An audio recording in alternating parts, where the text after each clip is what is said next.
Garbo sa Davao City ug sa Tibok Mindanao ang grupo sa Studio 51 nga mao'y usa sa morepresenta sa nasod alang sa Hip Hop International World Dance Championship nga ipahigayon sa Phoenix, Arizona sa Amerika. Nanawagan karon na maong grupo sa suporta sa mga Mindanawan aron sila makalarga. Nakatitok si Sheila Vergara Rubio.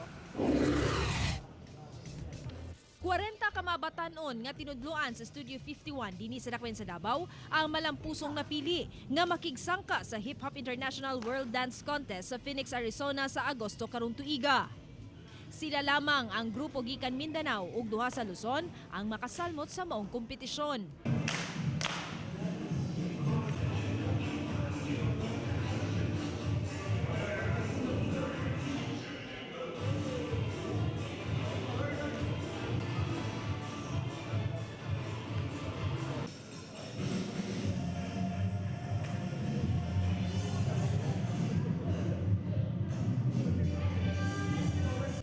Perform sila at tubangan sa mga konsehal sa Dakwen sa Davao aron nga mangayog suporta. Ilabi na nga dakong kantidad ang gikinahanglan sa mong mga batang Davao aron nga makalarga sa maong kompetisyon.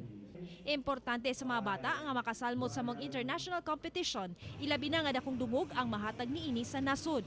Pinakadako kayo ni siya nga competition para sa mo kay mo paning first time na mo represent sa United States of America. So kani siya nga competition, ang impact niya sa mo is murag mo gini ang mong pinaka-dream kumbaga sa amo ang team. Naglusan na usab og mga fundraising activity ang maong grupo nga unta suportahan kuno sa mga Mindanawan.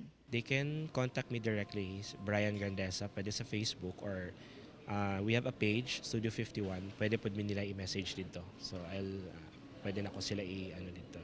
Kauban si Leo Arcajes sa kamera. Ako si Sheila Vergara Rubio para sa One Mindanao.